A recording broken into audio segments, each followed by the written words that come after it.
dia!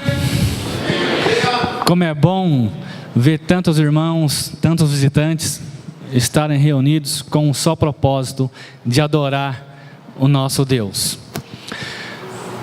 Se você olhar no boletim, o pregador está marcado Antônio Sartori, mas vocês podem chamá-lo de Toninho, né? Mais conhecido como Toninho. O Toninho, ele é cristão há 10 anos, casado com a Roberta há 5 anos e pai da Elisa, de 2 aninhos, que já está na aulinha, também já está se preparando para aprender a palavra à maneira das crianças, não é? Os pais estão aqui, né? O senhor Carlos e a irmã Marilda, o irmão Carlos e a irmã Marilda estão aqui, pais deles estão prestigiando esse momento, né? E o Espírito Santo vai falar para todos nós hoje, através do nosso irmão, que tem sido uma ferramenta muito importante para todos nós e para o reino. Os frutos são visíveis, o trabalho dele na obra é constante. Se você olhar mais para baixo aqui, além da ordem do culto, lá embaixo, onde tem a relação dos grupos casa, tem Antônio Sartori. Também ele é um dos irmãos que traz a mensagem, traz o estudo às sextas-feiras aqui no Parque Beatriz. Então, irmão que realmente tem demonstrado um interesse muito grande de trabalhar na obra de Deus, foi convidado para pregar e está aqui, né? Que o nosso Deus traga mensagem para nós através do nosso irmão Toninho. Vamos orar? Nosso Deus e nosso Pai, Criador dos céus e da terra e tudo que neles há, chegamos na Tua grandiosa presença, nessa magnífica presença, através do Teu Filho amado Jesus Cristo, que por iniciativa própria, por amor a todos nós, não poupou a sua vida naquela cruz, dando ao Pai o seu sangue, o seu corpo, a sua vida por todos nós. Esse momento, ó Pai, é um momento em que nós estamos aqui para celebrar Jesus Cristo. Nós estamos aqui, ó Pai, para adorar o nome de Deus. E reconhecer, ó Pai, que o Senhor está conosco em todos os momentos, também com o Espírito Santo habitando em cada um que recebe através do batismo do Espírito Santo, ó Pai. Que o Senhor abençoe esse momento que vamos ter agora, que o Senhor fale, ó Pai, através do Espírito Santo no nosso irmão Toninho, e que a Tua palavra seja para exaltar e principalmente, ó Pai, para honrar o Teu nome. Em nome de Jesus nós oramos. Amém.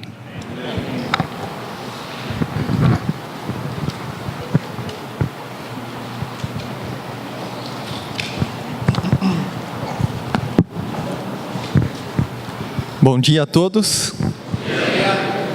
É um prazer estar aqui trazendo a mensagem. Eu agradeço aos irmãos que me convidaram. Para mim é um desafio muito grande, mas faz parte da minha transformação. Então, eu gostaria de falar um pouco hoje sobre a transformação que Deus faz em nossas vidas. E a nossa passagem que vamos falar hoje está em Atos, livro de Atos, no capítulo 9, desculpa. Atos, capítulo 9, do versículo 1 em diante.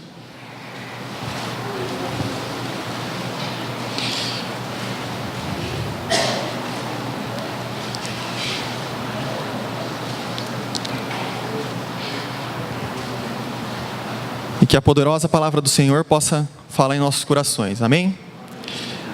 E eu já pergunto para vocês sobre transformação, né? O que seria transformação? Entre os seus significados, a gente pode dizer que transformação, pode-se dizer também que é uma alteração, é uma mudança, é uma conversão. E eu diria, por que se transformar? Se transformar não é um processo muito simples, né? Muitas vezes ele exige tempo, né?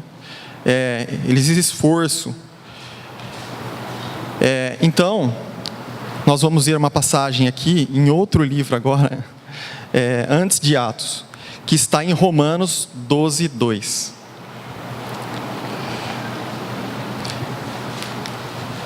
Em Romanos 12, 2, diz: não se amoldem ao padrão deste mundo, mas transformem-se pela renovação da sua mente, para que sejam capazes de experimentar e comprovar a boa, agradável e perfeita vontade de Deus.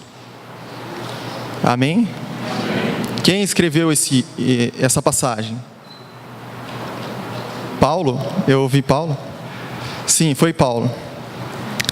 E é justamente sobre a transformação, a mudança de Paulo que vamos falar hoje. Vamos tirar alguns ensinamentos, né, de tudo que ele passou. Agora sim podemos voltar para o livro de Atos. Atos, capítulo 9. Nesse livro vamos ficar aí durante toda a pregação, talvez um versículo ou outro, vamos sair.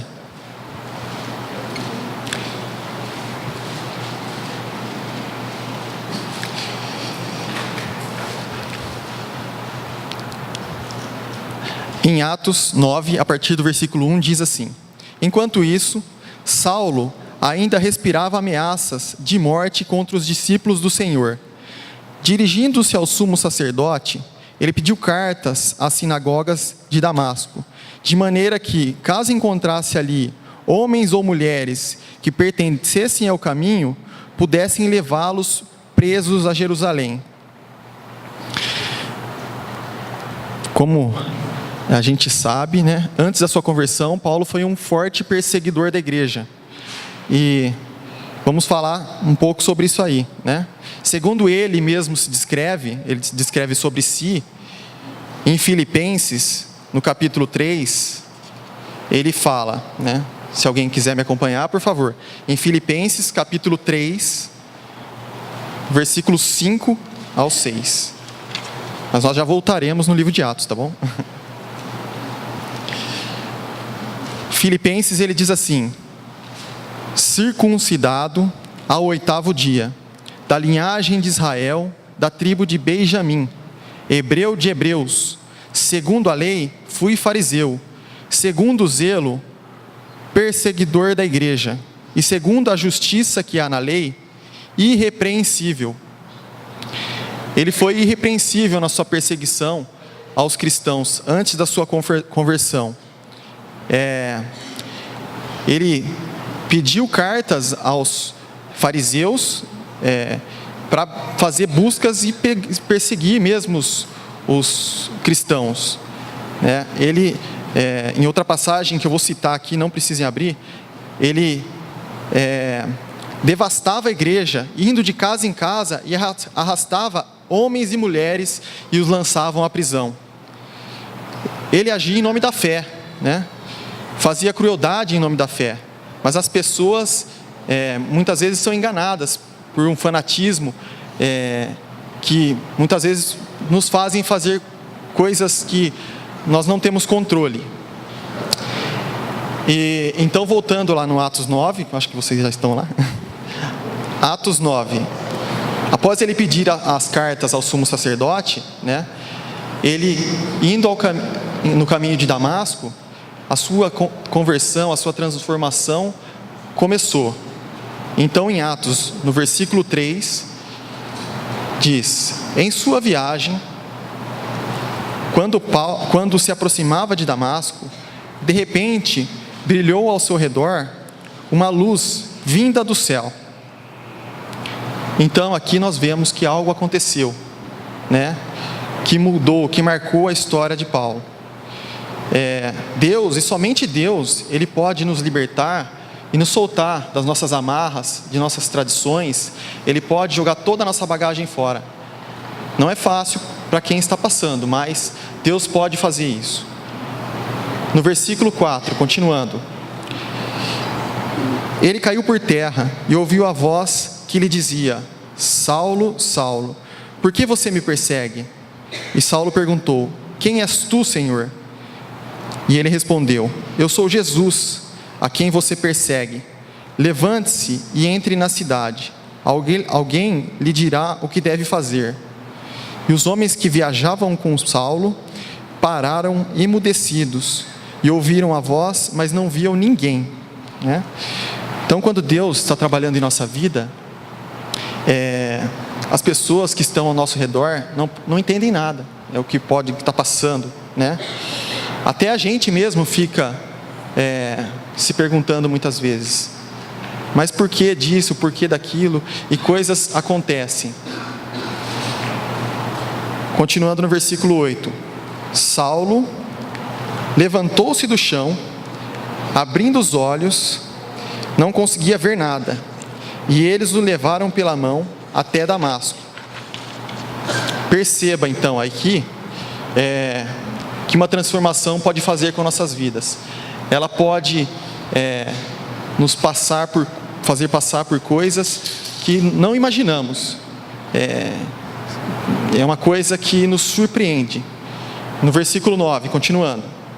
Por 3 dias ele esteve cego, não comeu e nem bebeu. Em Damasco havia um discípulo chamado Ananias. O Senhor o chamou numa visão. Ananias. Eis-me aqui, Senhor, respondeu ele.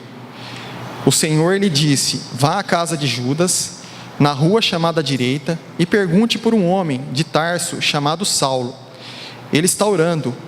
Numa visão, viu um homem chamado Ananias chegar e impor-lhe as mãos, para que voltasse a ver. Aqui nós vemos que Deus usa quem Ele quer na nossa conversão, na nossa transformação. Ele não faz distinção de pessoas. Então, que nós possamos estar atentos para ser transformados e também ser agente de transformação na vida de alguém.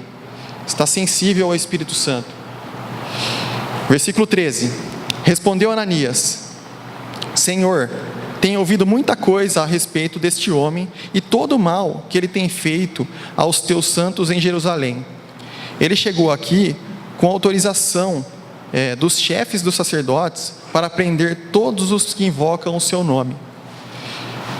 Eu teria medo, se fosse Ananias, de falar com Saulo, porque um homem que devastava a igreja, que perseguia a igreja, imaginem só. Mas o Senhor, Ele está agindo ali. Ele estava encorajando Ananias e estava com Ananias. E ele foi capacitado pelo Senhor e chegou até Paulo. Eu vou citar mais uma passagem aqui em 2 Coríntios, que foi lida pelo nosso irmão. Portanto, se alguém está em Cristo, é nova criação. As coisas antigas já passaram, e eis que surgiram coisas novas. Deus pode nos renovar. Amém? Versículo 15 de Atos. Mas o Senhor disse a Ananias: vá, este homem é meu instrumento, escolhido para levar o meu nome perante os gentios e seus reis, e perante o povo de Israel. Mostrarei a ele o quanto deve sofrer pelo meu nome. Nós sabemos, quanto Paulo foi usado e também foi castigado por se converter a Jesus. Mas ele mesmo fala que das recompensas que ele aguardava, que não estavam nessa terra. Versículo 17.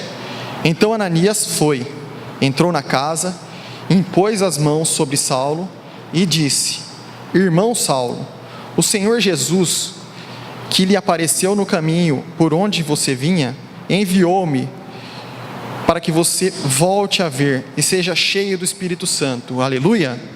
Glória a Deus, não? Que maravilha! Ananias conseguiu, ele cumpriu, ele chegou até Saulo, por mais que estivesse com medo, ele chegou, ele foi, ele recebeu o chamado e chegou a Saulo. Versículo 18.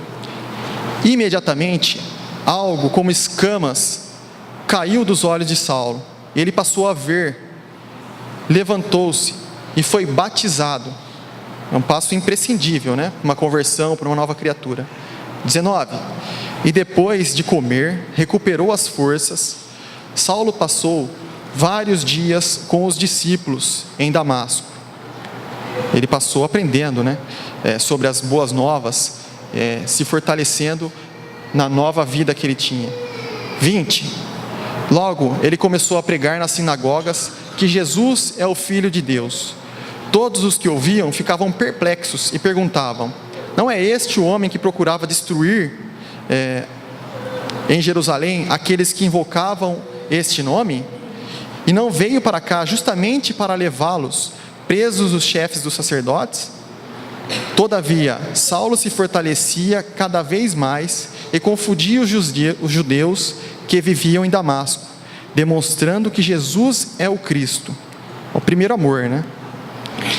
Primeiro amor em prática. E quando nós estamos no início da nossa caminhada, após o batismo, após começar a aprender as boas novas, nós estamos cheios. E assim deve ser por toda a nossa caminhada. Por mais que estejamos invadidos por muitas perseguições, muitas lutas, mas nós devemos continuar. Versículo 23. Decorridos muitos dias, os judeus decidiram em comum acordo matá-lo. Aí as dificuldades aparecendo, né? Aquele que perseguia a igreja antes da sua conversão, sendo perseguido, tendo que fugir. Nós vamos ver aqui, versículo 26. Quando chegou a Jerusalém, tentou reunir-se aos discípulos, mas todos estavam com medo dele, não acreditando que fosse realmente um discípulo. Então Barnabé o levou aos apóstolos e lhe contou como, no caminho, Saulo vira o Senhor que lhe falara e como em Damasco ele havia pregado corajosamente em nome de Jesus. Assim, Saulo ficou com eles e andava com liberdade em Jerusalém, pregando corajosamente em nome do Senhor. Falava e discutia com os judeus de fala grega, mas estes tentavam matá-lo. Sabendo disso, os irmãos levaram para Cesareia e enviaram para Tarso. Tem uma passagem que fala em 2 Coríntios capítulo 12, 10. Por isso, por amor de Cristo, regozijo-me nas fraquezas, nos insultos, nas necessidades, nas perseguições, nas angústias, pois quando sou fraco é que sou forte. Paulo sofreu muito, mas ele se fortalecia cada dia no Senhor. Mais uma passagem. Prometo que estão acabando as passagens, tá? Eu vou só citar aqui, não precisa me acompanhar. Se vocês quiserem, ao final, eu passo as passagens. Pode me procurar, tá? 1 Coríntios 15, 9. Pois sou o menor dos apóstolos e nem sequer mereço ser chamado de apóstolo, porque persegui a igreja de Deus. Mas pela graça de Deus sou o que sou, e a sua graça para comigo não foi em vão. Antes trabalhei mais do que todos eles, contudo, não eu, mas a graça de Deus comigo. Ele não parou de trabalhar, né? Ele se focou no Senhor, ele mergulhou no Senhor mesmo e não ligou para nada, né? Foram muitas viagens evangelísticas, foram inclusive até curas, né? Paulo fez. Ele escreveu 13 cartas ao todo. Nós fomos, de acordo com a Bíblia, nós também fomos transformados, os que já entregaram a sua vida para Cristo. E nós temos que continuar crescendo. E nós precisamos nos deixar, né? Todo dia, é uma luta. Eu estou sendo, meus irmãos, transformados. A cada dia, diariamente, eu venho sendo forjado pelo Senhor, né? Massacrado por muitas investidas do inimigo. Mas eu tenho resistido. Não é fácil, vocês sabem. Todos passamos por lutas, não sou eu, né? Não sou exceção. Mas como a palavra mesmo nos exorta aqui, no versículo Romanos 12, 2, que eu li no início: não se amoldem ao padrão deste mundo, mas transformem-se pela renovação da sua mente, para que sejam capazes de experimentar e comprovar a boa, agradável e perfeita vontade de Deus. Deus, Ele nos dá ferramentas para que nós possamos sobreviver e buscar essa completa transformação. Nós temos que nos empenhar ao máximo, né, como eu já disse, e deixar Cristo nos guiar, né, trabalhando para o Senhor, buscando os frutos do Espírito, né, como amor, alegria, a paciência, a amabilidade, bondade, a fidelidade, a mansidão, o domínio próprio, né? Contra essas coisas aí não há lei, né? Se nós emergirmos e buscarmos mesmo o Senhor. Eu faço essa pregação, né, como um testemunho. Eu venho compartilhar com os irmãos porque isso veio forte no meu coração, né, sobre transformação. Não é fácil, mas faz parte da vida do cristão, de quem quer ser transformado. Então, cada um de nós que já conhece a Cristo, já conhece o caminho, vamos continuar firmes. Agora, se você está nos visitando, né, não conhece, não sabe do que eu estou falando, dessa transformação, ou já ouviu falar, me procure, né, vamos conversar, ou procure qualquer irmão daqui da congregação, que nós podemos mostrar para você na palavra, na Bíblia, as boas novas de Jesus, a verdade do caminho, o que Ele pode fazer por nossas vidas. Nosso irmão vai cantar um cântico, vai fazer uma oração, e eu vou ficar por aqui. Se você sentiu o seu coração, que Deus tem uma transformação, não tenha medo. Comece hoje, né? Entregue sua vida para Jesus. Eu comecei há 10 anos, mas não parece que são 10 anos. Todo dia eu tenho que me renovar e buscar, porque é uma transformação constante. A vida de Paulo foi um exemplo que nós possamos seguir, né? O exemplo desse irmão. Amém?